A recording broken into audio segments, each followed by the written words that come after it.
You know, nowadays, Lynn Shay is more known for her role as a psychic granny. Yeah. That's the name, right? Classic. In Insidious. Classic film. In the Insidious series. Yeah. But back in the day, guy, I gotta say, I would fucking demolish that. She was hottie, guy. I'm not even gonna lie. Fucking hot, I guy. was like, damn, homie. Who the fuck knew? I didn't. Why? Because she usually has really small roles in in older movies. Anyway, we're talking about a movie where Lynn Shay looks smashable as hell. Mm-hmm. And it's an oldster. But I gotta say, it's kind of a fucking gem in the rough, man. We're talking about Alone in the Dark, and I don't mean that Uwe Boll shit flick with Christian Slater.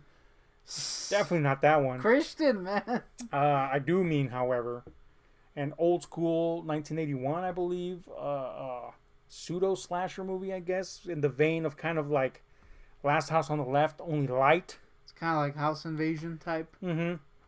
It was one of New Line's first movies that came out. Robert Shea, who ran New Line back in the day for the longest time, was heavily involved in it. It was directed by Jack Shoulder, who was the director of Nightmare on Elm Street 2. So, we're talking very early New Line here. And it's a movie that, honestly, I hadn't heard about. Just had not heard about. It's fixing to come out, or, I don't know, given your posting practices, may have been out for about a decade. 10 years, yeah. But Scream Factory is going to release a version of it, or I should say a physical copy of it. And that's the reason I heard about it. I was like, Alone in the Dark? One that doesn't suck, potentially? So I had to check it out, man, not only because it was, coming from an era and time and people that, are kind of importance to horror, but because kind of like the cast kind of sold me on this, Lynn Shay? Well, of course, we had Hottie Lynn Shay, and we had a Donald fucking Pleasance, Yeah. Fucking, you gotta suck a Donald Pleasance movie every now and then, especially since Quick question. you run out of them now. Quick question. Mm-hmm. Have you ever gotten the urge? Mm-hmm. You know where I'm going with this? No. Good, because it's going to be super gay. All right. When To you suck on his head? Yes! How'd you know? Well, it's the only part of him that I would deem suckable. So I just took a wild guess. As Dr. Leo Bain in this movie, I kind of wanted to suck his head, dude. I'm not gonna What the lie. fuck? What the fuck? Well, I'll give you this. As Sam Loomis, he does not have a suckable No, head. that head I wouldn't suck. But as Dr. Leo Bain, he does. Suck that head off. I guess if I were inclined to have to suck a head in this movie, it would be Donald Pleasance as Dr. Leo Bain. And yes, you do have to say Dr. Leo Bain, because tell me, You've been saying this Dude, for months this now. is fucking facts, guy. That Dr. Leo Bain is the greatest name known to Earth. If I was named Leo Bain and I was a doctor, I would insist on being called Dr. Leo Bain. There's no ands, ifs, or buts, and apparently this movie fucking agrees with me, because everybody refers to him as the Leo Bain, Dr. Leo Bain. There is a classic line towards the end where the people are being accosted by loons, basically, and Dr. Leo Bain comes to the rescue? Yeah. And it cuts to the dad, and he's like, oh, what is it? Oh my god, it's Dr. Leo Bain! Yeah, I mean, you just gotta fucking say Dr. Leo Bain, guy. So, Dr. Leo Bain's in this, and his head is suckable. Yeah, but, we got fucking Donald Pleasance. You gotta see the master at work. We got very interesting... again, I hate to derail you, but Dr. Donald Pleasance being very pleasant character in this. He is very pleasant. Which is kind of weird. I mean, I haven't really seen Pleasance in much, but every time I've seen him, he's, like, really intense, and he was, like... This is the most pleasant. He's a pleasant I've boy. Seen pleasant. I want to suck his head. Yeah. We got Martin Landau, a man who we discovered has way too many teeth in his mouth. Academy Award winner Martin Landau. Academy Award winner Jack Palance. Yeah. Are both here playing lunatics. Yep. And that I was like, those three right there, I gotta see this fucking movie. On top of the fact that, it was a movie I hadn't seen and all these people were involved. So, yeah, if you haven't seen this movie or you haven't heard about it, the plot is somewhere along the lines of, we have a doctor that is coming to replace... Dr. Leo Bain. No, it's not Dr. Leo Bain yet. Yeah, I'm sorry. We have a doctor that's coming to replace an outgoing doctor in this asylum run by Dr. Leo Bain. Yeah. Who Dr. Leo Bain takes a very, shall we say, unique, almost indulgent approach Some might call to it his patients. Some might call it stupid. Others might call it retarded. Yeah, But it's definitely unique. he basically plays into the delusions of his patients a lot, as a means to treat them. Yeah. But anyway, this new doctor comes in to take the place of the doctor that was treating the criminally insane there, and among those are a PTSD suffering, ex-Marine, I believe it was, right? And then we have, that's Jack Palance. We have a preacher that has a tendency to be a pyromaniac, courtesy of delusions of the Lord telling him to do so. And that's Martin Landau. And we have a 400-pound child molester, courtesy of the guy that will forever be known as the 400-pound child molester. That guy never won an Academy Award. Never, dude.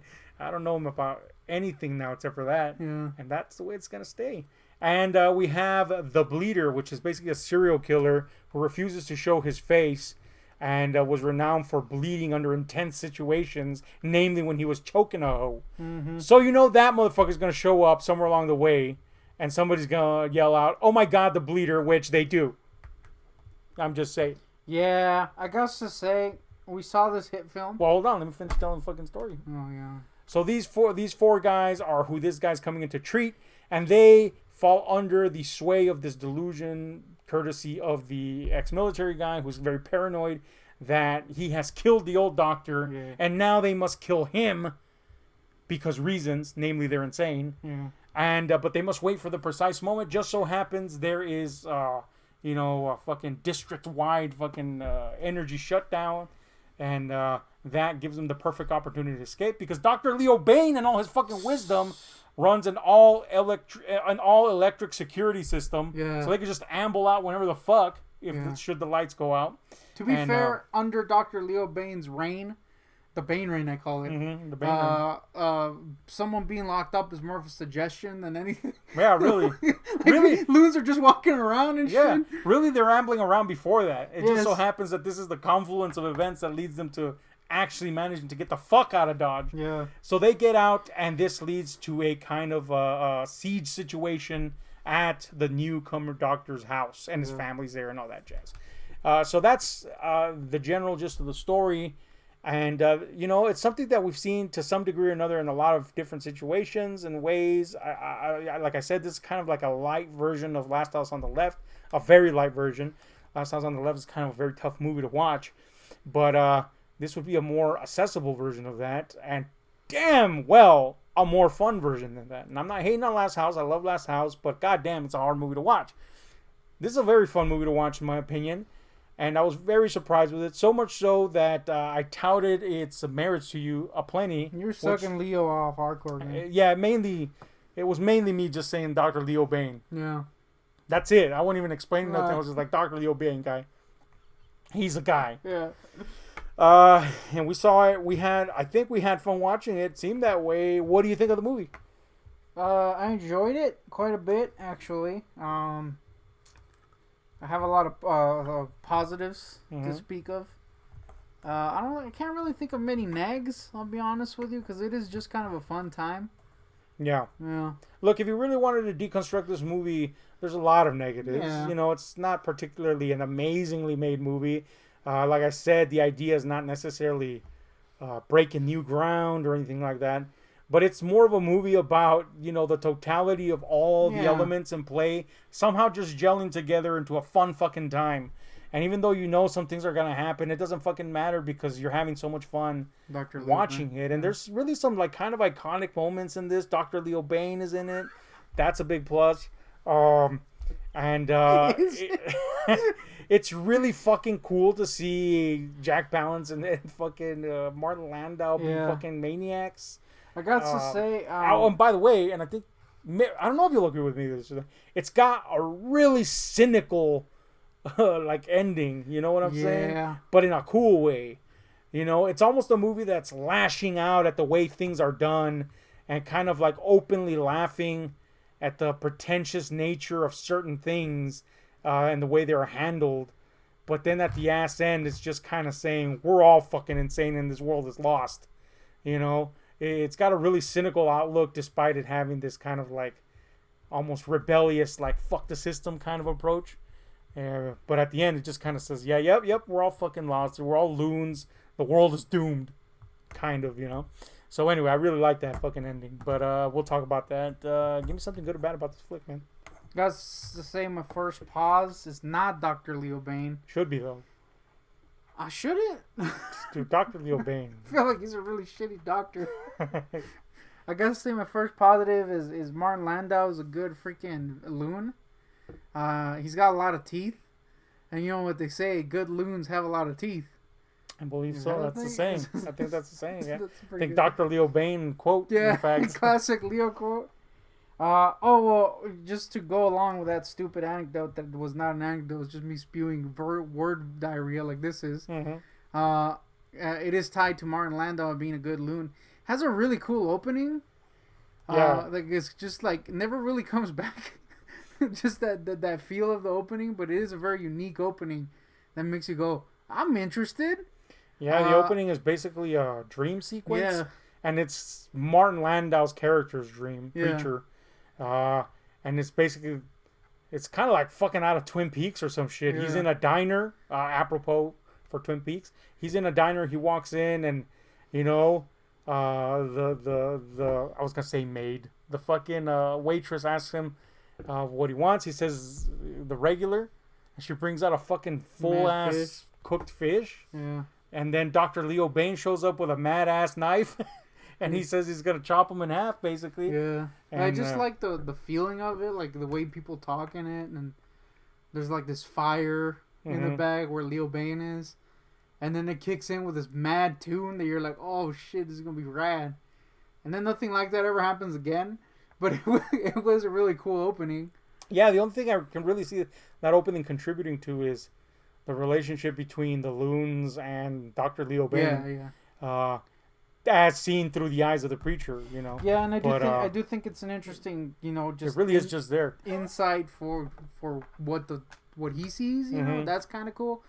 If I had to say that it would have been cool, but really unnecessary, it would have been cool to see the other loons. Ones. Yeah. Yeah, they're, I guess, Leo Bain are nightmares, but you get a really good feeling for Jack Palance's character of where he stands mentally, but it would have been really cool to see that. Maybe wouldn't have been cool to see the 400-pound pedophiles. Yeah, that's true. But yeah. Very interesting opening for sure. That feeling that was it almost, the opening almost feels like it belongs in the early 90s movie, but it's an early 80s movie, so that's pretty interesting.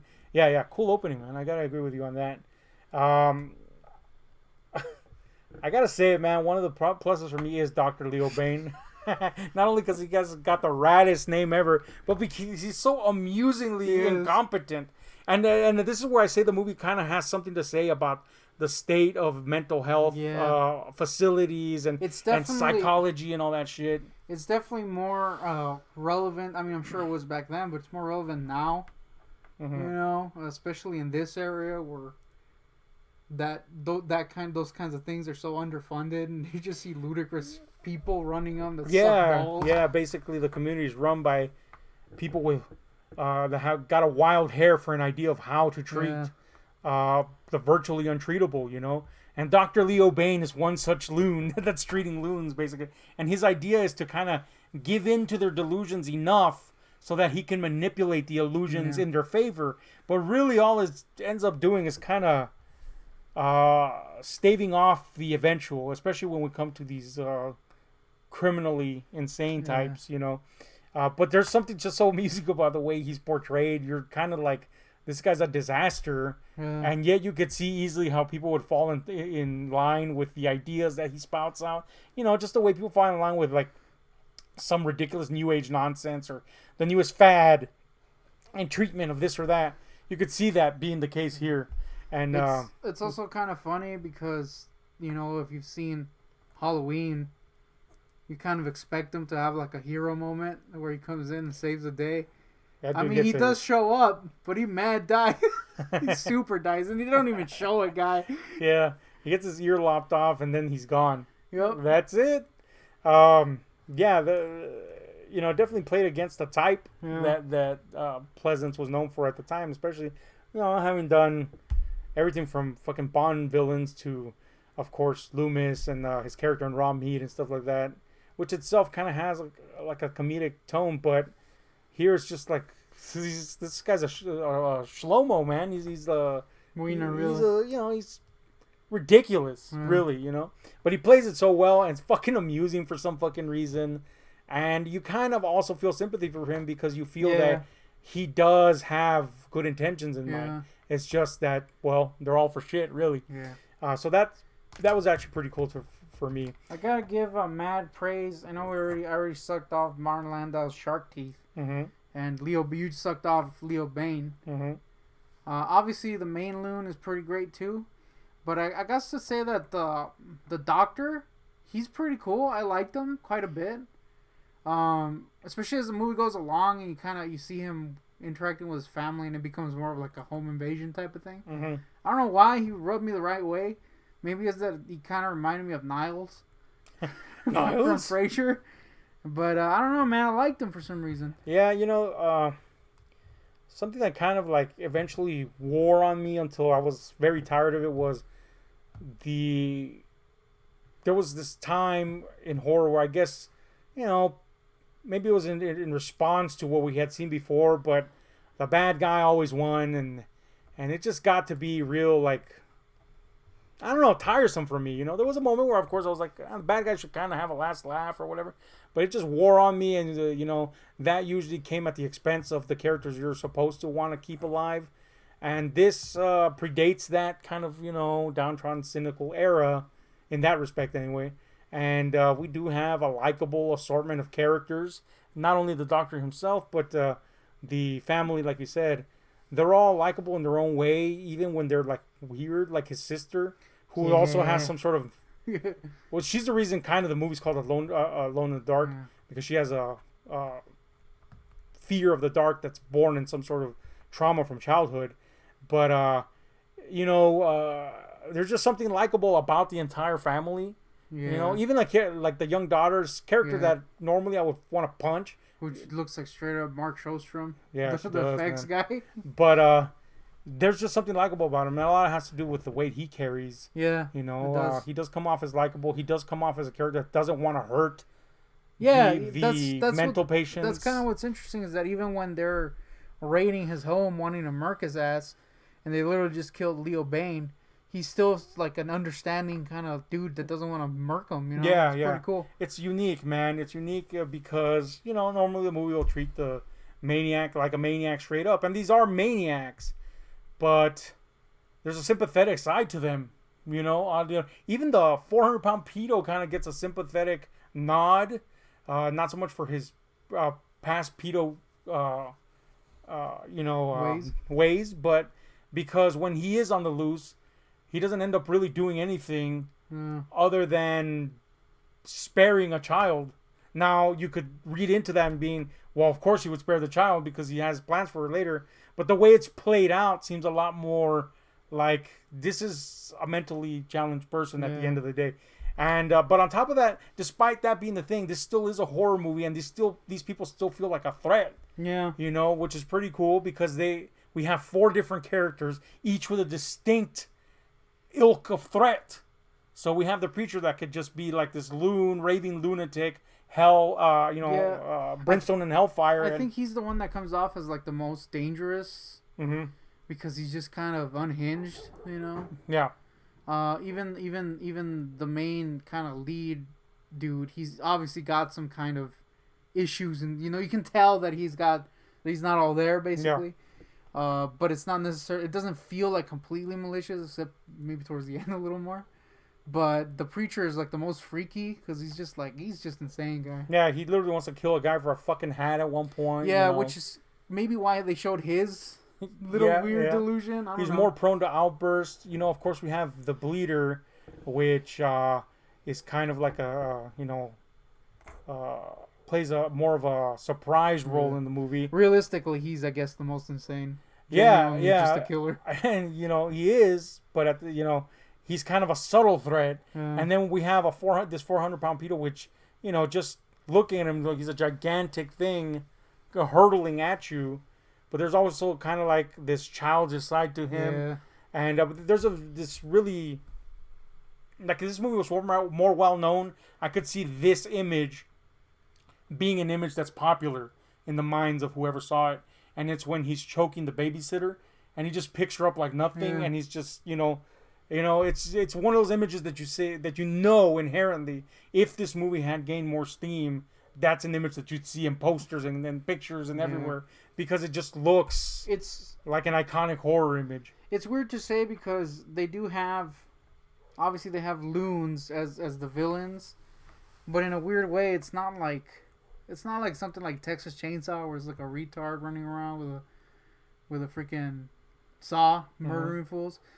They treat it kind of, I don't want to say realistically, but No, it's definitely not realistic. No, but it's more like understandable. The loons, they're not like outright monsters, which is kind of weird. You're empathetic to where they're at. It's kind of ahead of its time in that way. Yeah, and it's all the more impressive given that it's not necessarily a movie that's subtle. Or it's trying to deftly handle the subject. Yeah. It just manages to achieve that Yeah. kind of well. Yeah. I think especially because of the way the main dude acts off of them and how really everybody acts towards them. They're like, well, obviously they know that they're not, all there or whatever. Yeah. And ultimately the way the whole thread of these maniacs on the loose is kind of like disarmed is not in the way you would expect. I mean, yes, some of them end up dead because they have to, but you understand the whole movie that they're being led by the notions of one of them, and that is Jack Palance's character, who is paranoid, who believes that this doctor killed the other doctor, and his is the ultimate threat because he is the mastermind. He's the one that is a little bit more focused, a little bit more balanced than the rest of them. Yeah. And ultimately, he is disarmed by common sense. I think that's also another thing that helps the other loons not come off as just like these crazy monsters. That they listen to someone? Yeah, is that they're kind of like clearly, with I think the exception of Martin Landau, which just clearly just wanted to go along with it. They're kind of like influenced by someone, it's not just like let's murder, like they kind of believe what he's saying. Yeah, exactly. Yeah. There's a purpose to them, even if it's being especially misled. Especially the pedo guy, which just kind of comes off as like a simpleton. Yeah, really. It's a unique approach, and then they managed to pull it off really well to give you something that is both. That has a feeling that like it has a foot in exploitation. Yeah. But a foot in the exact opposite too, and it just pulls it off naturally. And a lot of it has to do with that you're just having fun with the movie, and at the same time not just outright going, that's a bad guy, period. Yeah. Pretty cool. It builds up really well to a finale that I think is pretty badass, I gotta say. And you're not bored with build up or anything like that. At least I wasn't. It just manages to keep your interest, and a lot of that has to do again with the interesting characters, Dr. Leo Bain, especially. But yeah, man, it's just one of those movies that felt like, why hadn't I seen this once I'd seen it? Like, what the fuck? I do got to say that it does have a mad amusing sequence that we kept mocking while it happened, and it has to do with a cop. Quite possibly the most incompetent cop in TV history or film history. Also, a really bad actor. Yeah. The only actor that's really bad in this, honestly. The cop, yeah. And basically, they invite this cop over for dinner because the loons are out or whatever, right? Well, not because of that, but he's there and the loons are out. And, noises start happening outside the house, and the cop goes out to look for, trouble, basically. And this homie looks at that bush like 100 times, guys. Really, all he's doing is looking at the bush. If there was a villain in that bush, the movie would have been over. Alas, it was clearly not in the bush, guys. Tons more area to cover. Yeah, that cop sucked, but it was funny. It's just hilarious. Yeah. You know what I'm saying?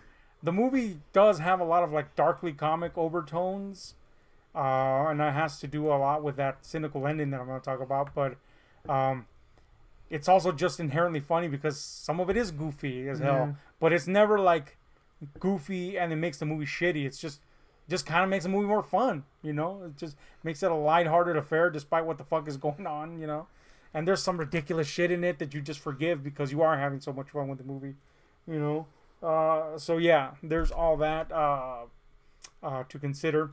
It does address there's a part where somebody gets an axe in the back.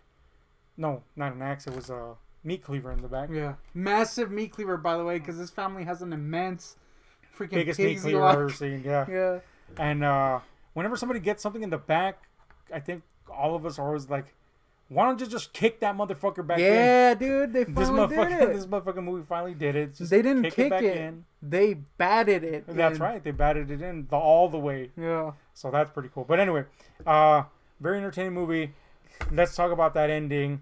So here's spoiler territory, I guess. I was trying to not go into too many details because I do feel that this is a movie that's not been seen by many people. We usually we just talk whatever the fuck about the movie. It doesn't matter. But it's not a spoiler that Leo Bain dies. Everybody assumes. Everybody knows he's gonna die because he's a fool. But anyway, the point is, if you don't want to hear the ending, then skip ahead like maybe a couple minutes. But whatever. Anyway, the ending has our main lunatic. All the other lunatics are dispatched with, and our main lunatic is basically shown that he is wrong. This doctor did not kill the other doctor, and he has kind of like a crisis in his mind, where he's struggling with what is real and what is not, and his own perception. And it's kind of fucking sad. Yeah. Because you see that he's kind of heartbroken by the fucking violence he inflicted on people. He only did it because he felt that something wrong had happened and that he could do it because of who he was. But as it turns out, he was wrong, and you kind of feel sorry for the guy because you feel that he himself is sorry for what he did, and he's at odds with what he did and the implications of that. But they don't catch him. He gets away, and our movie kind of just like the power comes back and people are kind of getting back to their normal lives, and it kind of has this little coda ending where this one loon, his name's Hawks, by the way. Hawks is ambling in the city afterwards, and we had previously been at a nightclub that the doctor was taken to by his sister, his free-spirited sister, where this punk band was playing. Yeah, and he was very much at odds with like the chaotic nature of the performance and the crowd, and he wasn't digging it, right? And the movie here decides to really pin down its like kind of cynical worldview. It had already kind of shown us all this criticism of mental health institutions and all this, and the ridiculous pretentious nature of them and all that jazz. But here, it kind of nails a point that it had touched upon earlier. And it has this character go up to this club, and he's attracted to what he hears and what he sees. And despite him being older than the crowd there, he kind of fixes his hair and he walks in, and the guy, the doorman tells him it's $6 for, the door fee, and he goes ballistic on the guy and bashes his brains against the wall, and everybody cheers like if they're at an Andrew Dice Clay show and they don't get the joke, the level of the joke. And he goes in and he comes across a woman in the crowd that's just fucking out of it. You know what I'm saying? She's rambling. And he's kind of like curious about her at first, but then he brings his gun out and points it at her, and she is like unflinching in the face of it. And she just keeps rambling, and then this look comes across his face, and the look says, "I found my place in the world." And the irony is that it's the world. It's the very world that's outside of the asylum. And it's an idea that they keep pounding into your head, Like Leo Bain says, that they're safer in there than out there. But then when the lights go out, everybody goes insane and they blend in. The maniacs blend in just fine. Yeah. Yeah, so, there's like a looting scene earlier where they're just running amok, basically. Mm-hmm. Yeah, so the movie concludes with Frank this is there stealing appliances. Yeah. Yeah, the movie ends with this very cynical worldview, like we're all fucking crazy, and it doesn't fucking matter, really at the end of the day. And well, shit, look at the world we live in, so maybe it was right. I gotta say, just to talking, and it's still in spoiler territory. Mm-hmm.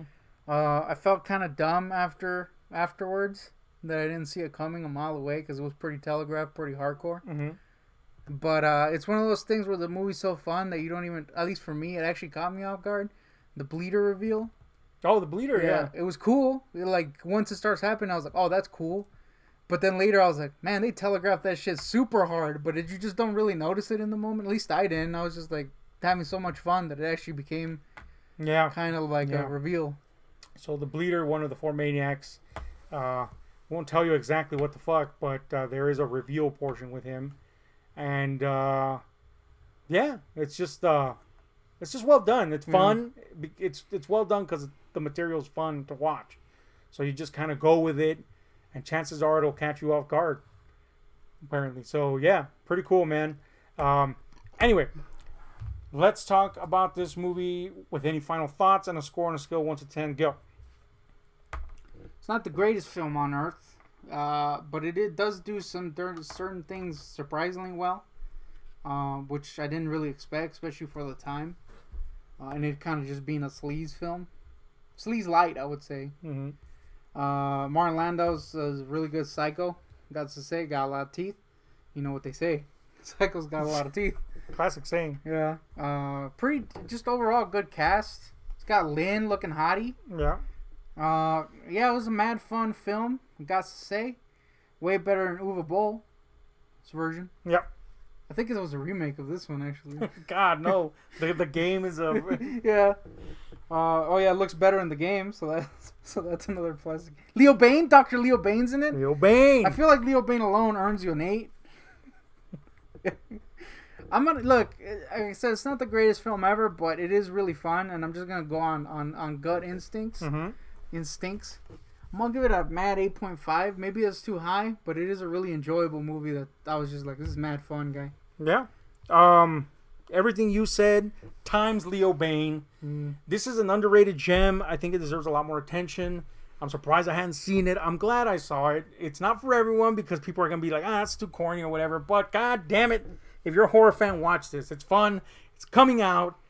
Alone in the Dark, Leo Bain. Get it! Leo Bain edition? Leo Bain edition. Anyway, hit like, subscribe, notification buttons. Oh, I give it a fucking 8.5, guy. It's fun. Yeah. Anyway, I gotta pee. Hit like, share, subscribe, and notification buttons. Out!